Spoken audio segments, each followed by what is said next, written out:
It's been a hot second, but I'm back.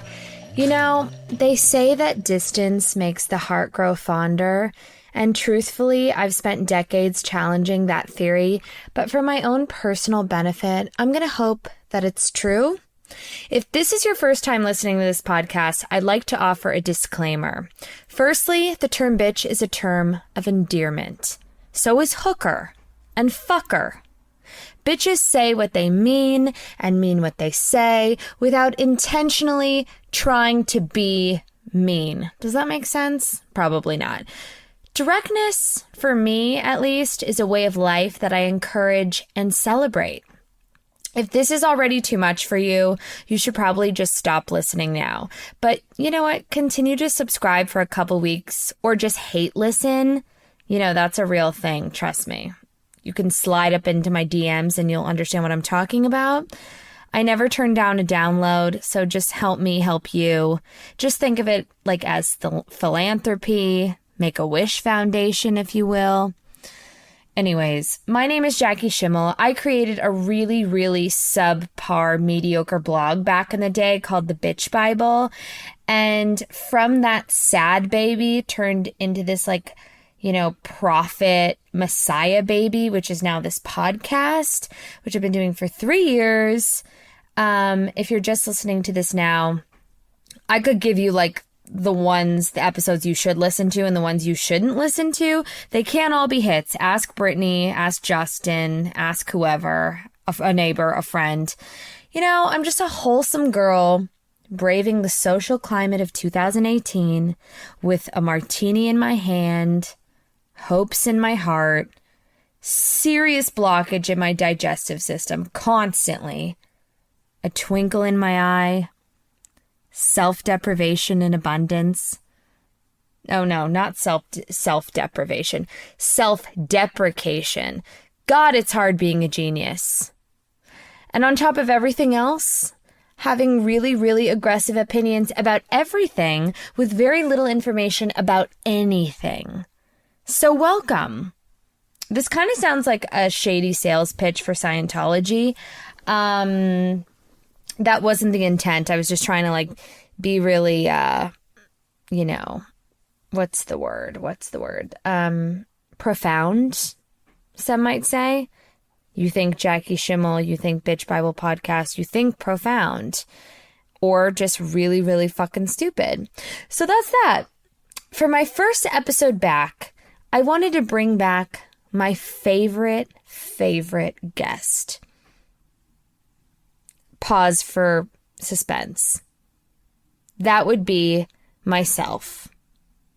Also, I'm home alone waiting for my washer and dryer to be delivered, so this is as good as I could wrangle. It's just me, myself, and I. Once again, oy vey's mir.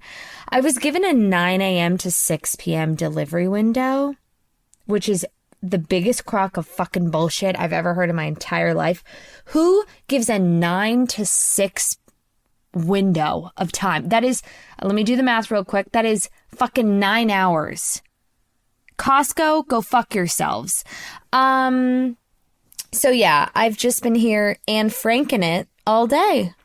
Is that too soon? Is using Anne Frank as an adjective a little aggressive for the first 30 seconds of my first podcast in 3 months? Not great. Can you imagine how funny and fucked up it would be to be Anne Frank for Halloween? Just a side note.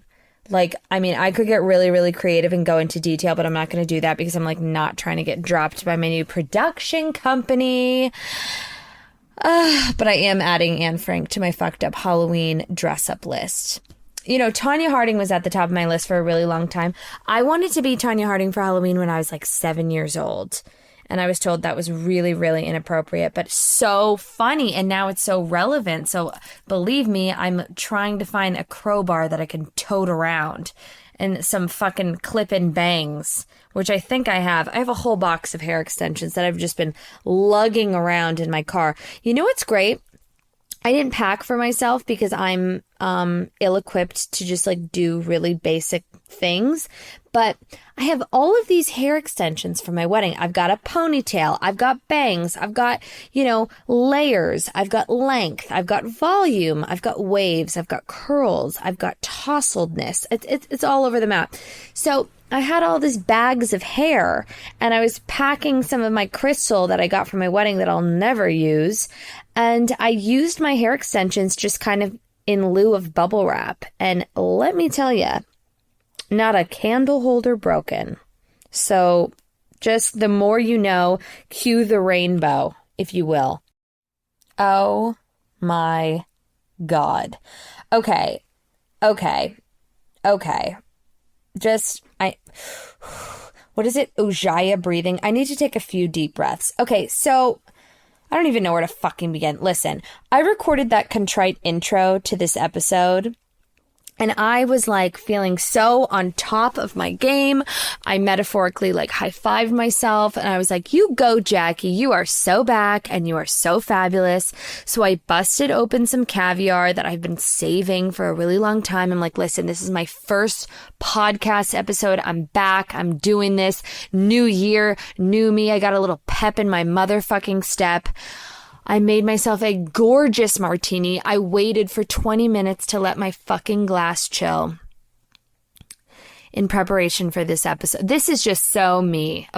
This is so, what the fuck? So I sit down on my sofa, okay? I've got my headphones on. I've got my little mic. I'm ready to podcast. I take a beautiful sip of my chilled martini with a thin layer of ice chips at the top. And I'm like trying not to cry and laugh at the same time because I am so fucking traumatized.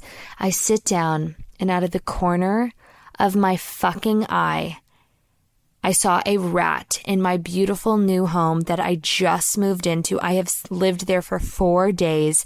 This is the first night that I was there by myself, ready to podcast. My washer and dryer was delivered. I'm like, everything is going well. My chandeliers are installed. The lights are shining. Bright lights, big city. New year, new me. And there is a rat. At least one, maybe two. The size of the Titanic, pitter-pattering in my living room. And I'm crying because I'm like so disgusted. And I'm so, I was I don't like woodland creatures. And PETA, if you're listening, you should unsubscribe now. I want all birds to die, and I want all rats to die. You do not understand. Andrew is at a writing camp out of town, and it's like this huge opportunity. He's like with fucking Quincy Jones. It's a Spotify Genius something. It's being filmed for, it's on camera. I don't know what the fuck it is. I called him 73 times, screaming at the top of my lungs. I was screaming for help from my neighbors. There are 1 or 2 rats running around my house right now, right before I was about to record this episode. And I had this amazing outline planned, and I had like funny jokes I was going to say, because I was like, you know what? I'm a professional now. I need to get my shit together. I can't be like this dumb podcast host that just gets behind a mic and rambles for an hour every week. I'm better than that. You know what? I'm not better than that, because it bit me in the ass, and I probably have fucking rabies. So I'm sitting in my house getting ready to record this episode. And then there's fucking rats. And I immediately start screaming. I'm crying for help. I'm ready to light a fire and throw it in my yard so maybe a helicopter would come rescue me. I was ready to stick my head in the oven, except I couldn't get to the oven because there's fucking rats crawling around.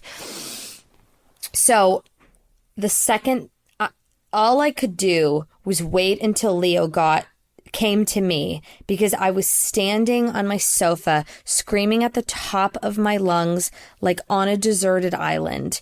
Finally, Leo got back on the sofa. I grabbed him, luckily had my keys in my pocket, and ran like with the fear of God, like I was running from, Osama bin Laden, or like fucking what's the man, what's his name? Charles Manson, Mike Manson, Marilyn Manson, the Manson guy, whoever, or the Zodiac killer running to my car. I'm not wearing shoes. I do not have my purse. I do not have a wallet. I just wasted a very nice tin of caviar. I let that there's probably rodent shit in my martini just corroding away. I get in my car. I'm like, you know what? Gloria's already asleep. She lives a block away from me. So I go to my dad's house. I break in. He's out of town. Every door is locked. I am without wallet. My phone is at 6% because I'm irresponsible. And I have no shoes. And I've got no leash for my dog. So I Google. This is just a lesson in resourcefulness. Take this. I know this seems very self-indulgent, but I really need to purge because I just stopped shaking. And I also sedated myself with almost a full bottle of wine at this point. So I'm feeling kind of relaxed, but also very, very on edge. I can still feel rats crawling all over my body, even though they didn't even come near me. But I So I get to my dad's house. I can't fucking get in. So I want everyone to really visualize this. I drove with my dog and my bare feet and no money to a local Rite Aid, hoping that they had Apple Pay because I called ahead and they said they just got it, to buy replacement batteries to break into my father's home because there's a hidden, well, I shouldn't be saying this in case anyone wants to rob him. You can rob him. There's nothing of value. Trust me. So I met this beautiful, beautiful young Latino hunk of a man who works at Rite Aid. His name is Benjamin. Benjamin, this episode is for you. I told you I was going to dedicate this to you because, well, I would also love to have your babies. He's probably 14, so I'm probably going to get arrested for saying this. So coming in real hot, Chimmel. So I had to go basically offer sexual favors for batteries to open the garage of my dad's house so I could break in and find shelter. I don't want to say that I'm a survivor because I don't want to victimize myself, but this is a lot for me right now. Thank God I'm semi-hammered because there's rats everywhere in my head. I am John Nash, A Beautiful Mind, but instead of seeing numbers and fictitious friends, all I see is rats everywhere. And I'm probably not going to get the Nobel Peace Prize because I'm not going to invent anything, but I want them all to die, and they're disgusting, and they're little rat tails, and they're in my walls in my new beautiful house. And I probably have rabies, and just call me Rat Girl. I don't know what to say. Now I spent 16 minutes talking about rats. What the fuck? This is not going well. I am in a dark, dark place. So I'm going to pep it up. I'm going to watch The Bachelor. I'm going to watch Pump Rules. And then we're going to break this shit down because I need a reprieve. I'm going to go have another drink. So I'm going to be fully, fully sedate. Just help me help myself.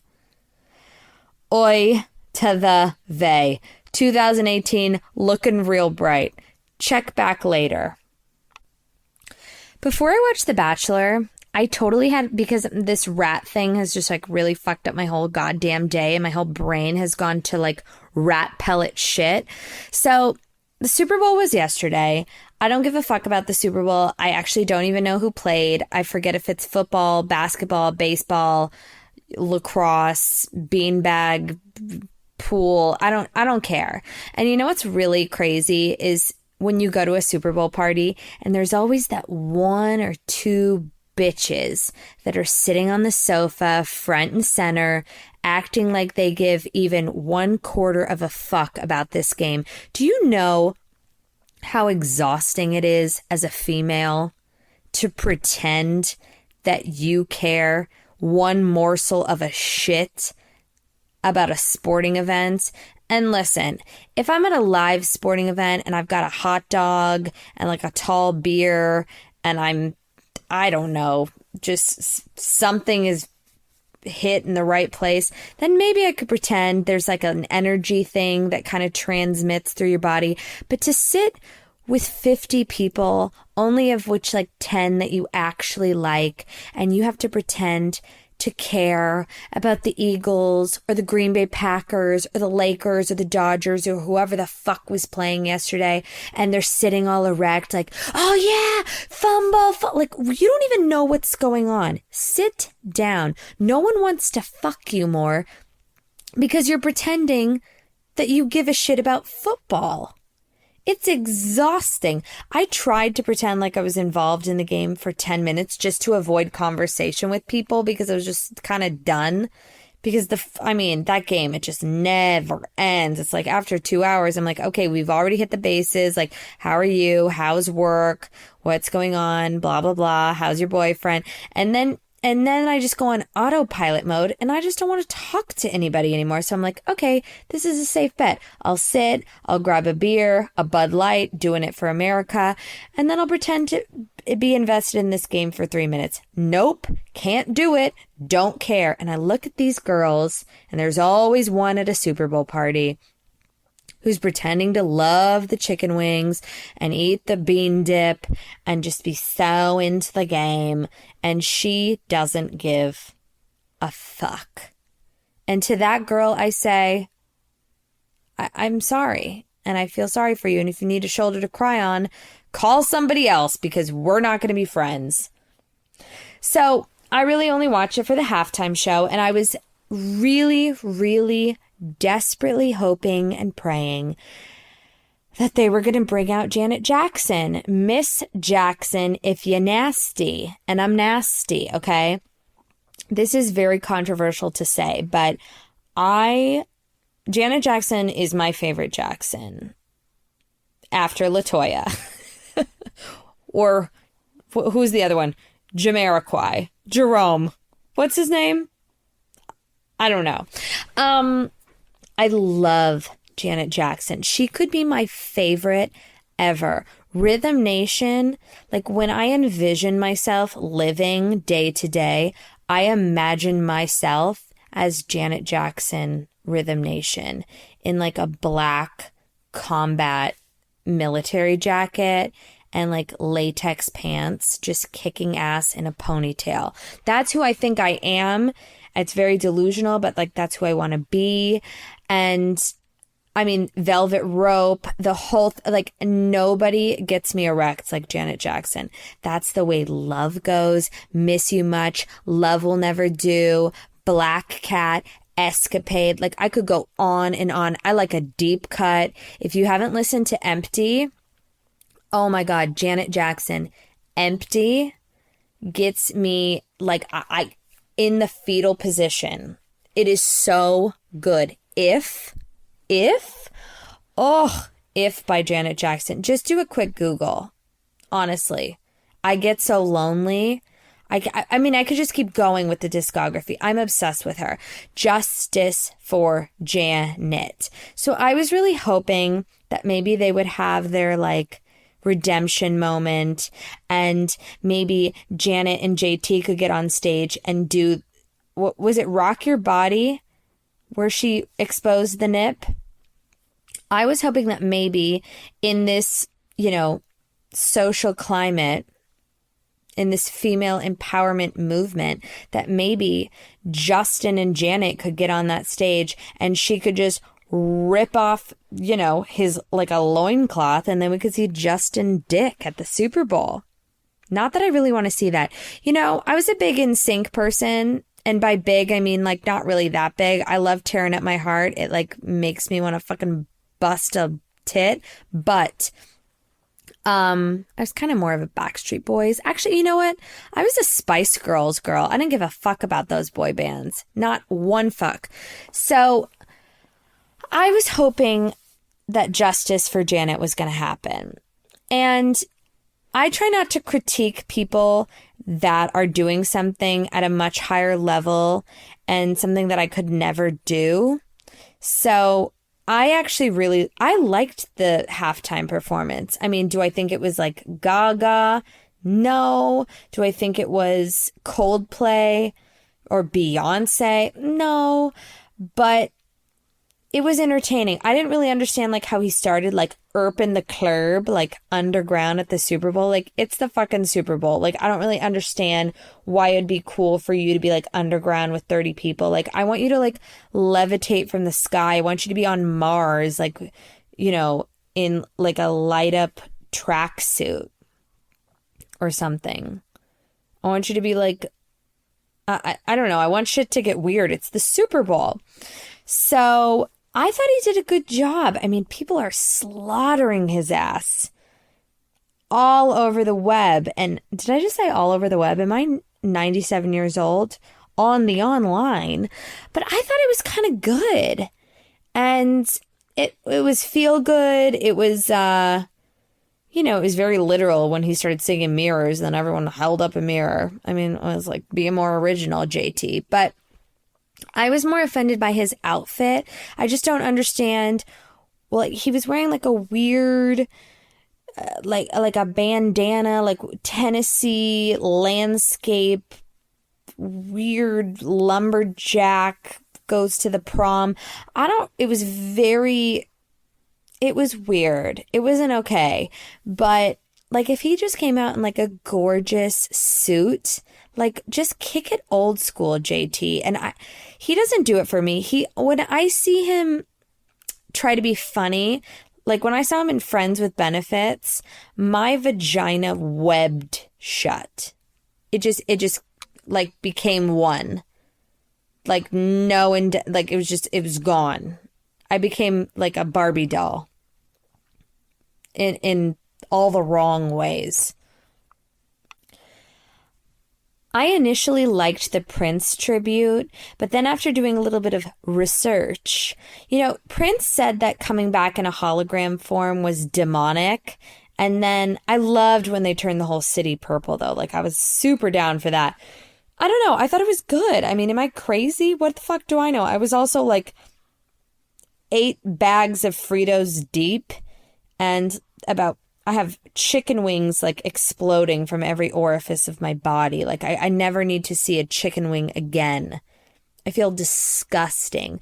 I feel like the Octomom just filled with beef and beans and like I can't even look at myself. So that's my thought on that. Super Bowl 2018. Unimpressed. Okay, so I'm watching The Bachelor, and I love The Bachelor because I just love to see a bunch of women just like pine for this guy and just throw their labias at him, and something is wrong with me, and I know that's probably not the right thing to say in 2018 with all the shit that's going on, but baby likey, and I like to analyze, and it's fucked up, but it's real. So they're all in Paris, and the first one-on-one date card comes, and it's with Lauren.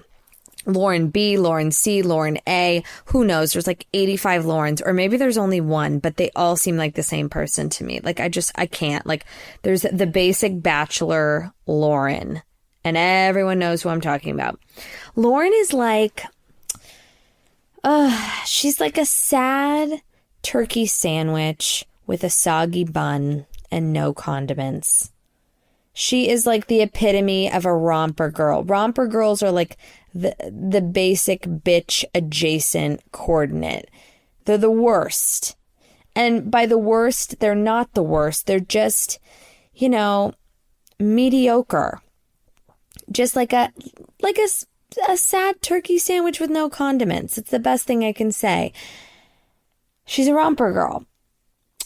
She kind of also looks like a long-lost twin. I forget those girls' names. You know the 2 blonde twins from a couple seasons ago? Was it like Haley and Lauren, or Haley and Ashley, or Haley and Kaylee, or whatever those fucking girls' names are? She kind of looks like the long-lost triplet.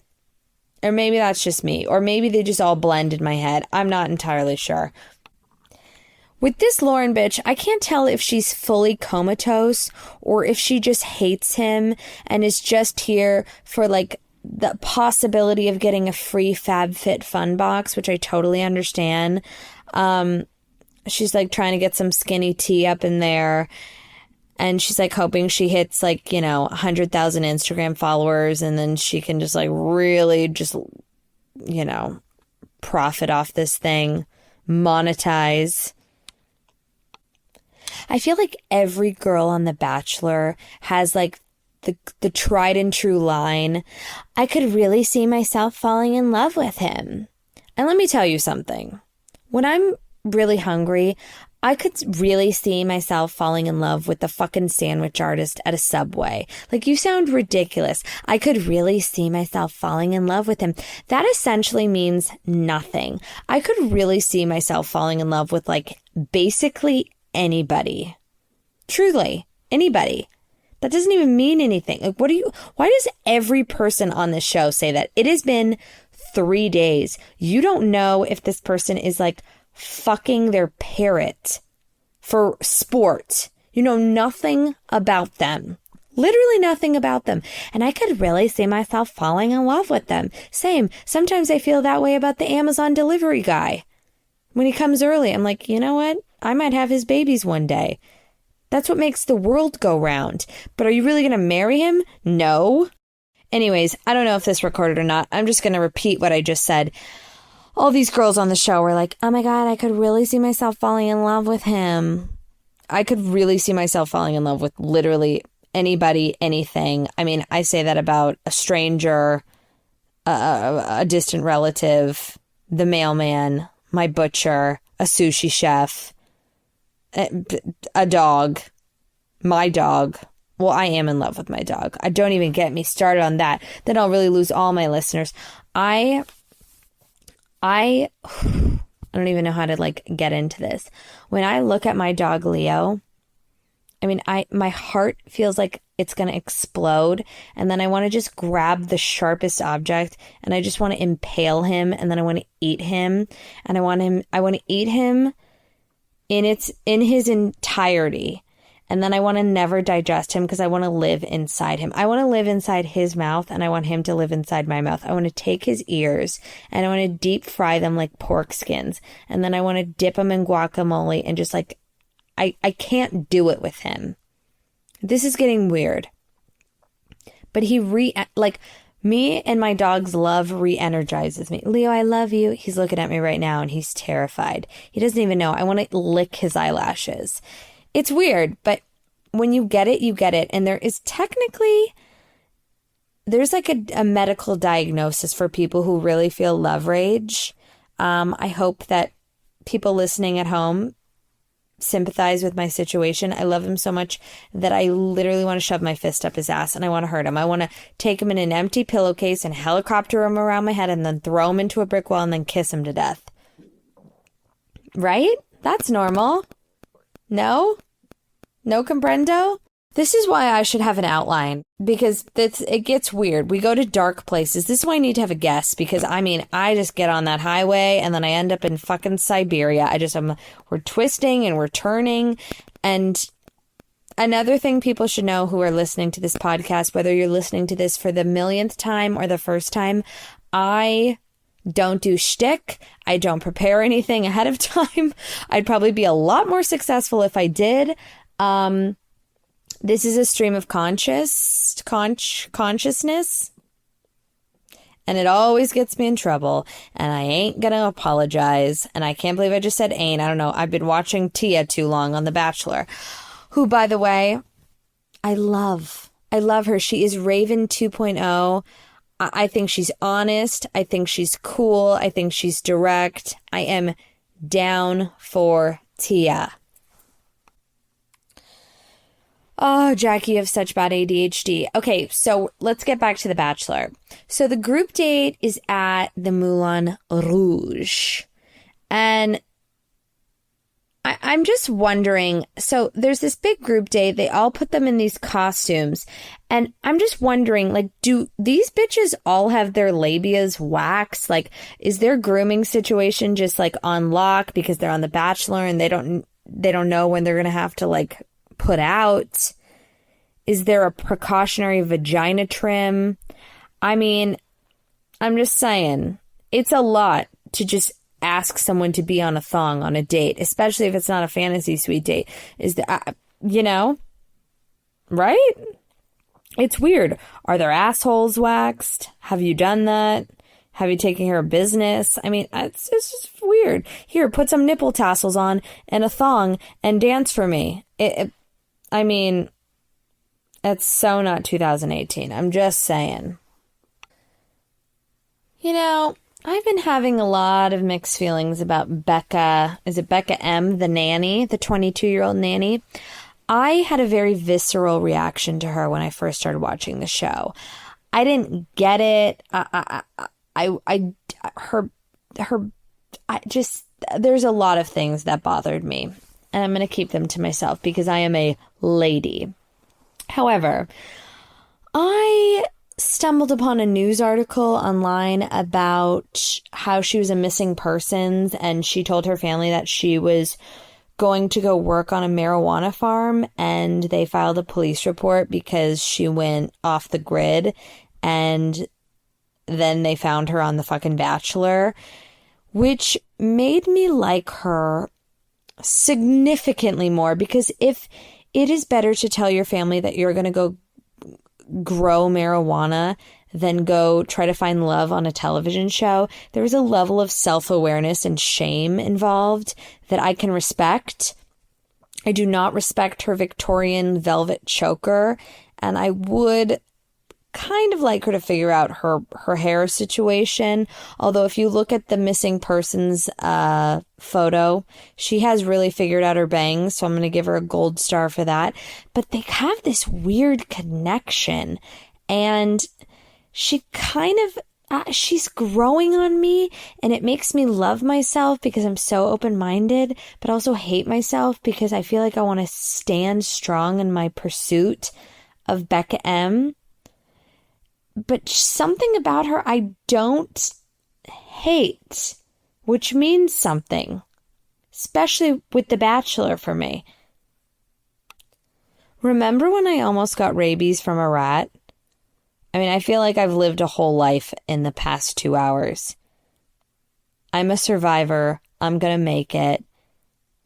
I can't think of the rest of the song, but you know what I'm saying. God, Vanderpump Rules is so fucking good this season. I gotta say, it's like, I was a little bit nervous going into it because I'm like, if they're all getting along, like, what do we have to look forward to? Like, I want them fighting. I don't get it, but it is working in the best way possible. A lot of people were asking me if I think that the pasta reference was really talking about cocaine. I desperately hope so. I have no clue. I have not asked any of my Vanderpump sources. I will not ask any of my Vanderpump sources because if they tell me something in confidence, I will not have the self-control to not share publicly. I don't know. I don't think they were talking about cocaine. I mean, watching it back, I can totally understand how it would appear that way. But I really, really don't know. I secretly and desperately hope that's the case. I've always said I've never experimented with drugs before. I'm waiting for later in life. No, I'm kidding. I just don't have the curiosity. I wish I did, though. I mean, I feel like it would give me such an edge, and I've always thought I'd be the best drug dealer. I mean, I'd never get high on my own supply, so it's kind of my plan B. I think I would be like, I saw Molly's Game and I was like, I could be that. Well, I'm not smart enough to run like a multi-million-dollar poker game, but drug dealing, I think I could do. I could sling the rock because I could just play dumb. If I'd be like, oh my God, I had no idea. I just feel like I would have an out. I don't know. Maybe I'm delusional, but I feel like I'd be good at it. I'm not promoting drug use, but, I like to celebrate my gifts, and I feel like I'm just a natural salesperson, and, I don't know. I feel like I could do a good job. I am a Jew, I could crunch numbers. I could make a profit. Dreams do come true. Vanderpump Rules is phenomenal. I mean, you think like, everyone's maturing and things are settled and people are friends again. Like, where is it going to go from here? And it never, ever disappoints. And I've met most of them. I haven't met Lala and I haven't met DJ James Kennedy. I die for Lala. I love her. I totally unconditionally love her. And I actually don't even believe in unconditional love. I was just telling Andrew this yesterday because I like to keep him on his toes. I'm like, listen, I love you. And I meant my vows, even though I don't even remember what my vows, I wrote my own vows. So they were, very specific. But listen, unconditional love is just not practical. And even if you believe in it, you don't want your husband to think that. I want him to be on his toes, on his A game all the time. But I unconditionally love Lala. I think she is fabulous. I think she's pretty. I think she is supportive. I'm just very into her right now. I got to get her on this podcast because I feel like I talked shit about her at some point in time, and I would like to apologize because I'm very self-aware in 2018. And, hashtag growth. And I'm obsessed with DJ James Kennedy. When he strolls into that studio in Burbank and says, and this is a direct quote, I just love getting out to Burbank. No one likes going to Burbank unless you're picking up some homemade baklava or you're fucking, going to jail. There's nothing in Burbank. It's where dreams go to die and baklava goes to be sold. It's not a great place. But him going into that music studio with those barred windows, all day, every day. And somebody, there's been a couple listeners that have seen him out and about and doing the Lord's work have asked him to come on this podcast. And he said that he would never come he called me a dumb bitch, which is sweet. Bitch, I will take. That's actually validating my brand. And oh my God, I can't believe I just said brand. Please strike that. I'm so sorry. I have a few buzzwords. I don't like when people say moment, and I don't like brand, and I don't like major, and I don't like when people speak in different languages, chic say live. Do people say that? I don't know. Or when people talk about their fans. Oh, it's so embarrassing. What was I saying?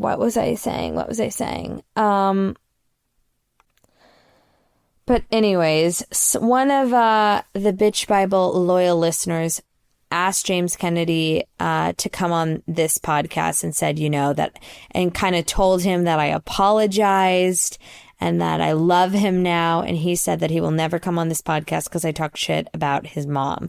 I didn't actually talk shit about his mom. I just insinuated that they had sexual tension. So that is kind of fucked up, but it's also really, really funny. So I can't really be that sorry about it, But maybe for Valentine's Day, we could have a romantic podcast. I'm just putting it out in the universe. I'm practicing The Secret. Just kidding. I read that book and I dry heaved the whole time. That book is Scientology adjacent. And I'm sorry, Kim Zolciak, Bierman, ask, believe, and you shall receive. I mean, good for you, girl. I don't get it. The Secret did nothing for me. Anyways, my goal for 2018 is to get DJ James Kennedy on this podcast. I'm putting that out into the universe. So, bitches, thank you for joining me on this podcast in 2018. Thank you for bearing with me for the past 3 months while I was in radio silence. I could not put an episode out, and it hurt me as much as hopefully it hurt you. I hope that this is, a joint experience. I am back. I am back, okay? Tell all your friends, subscribe on iTunes. We're back 2.0 motherfuckers. Love you all, and guess what? I will actually see you next Tuesday.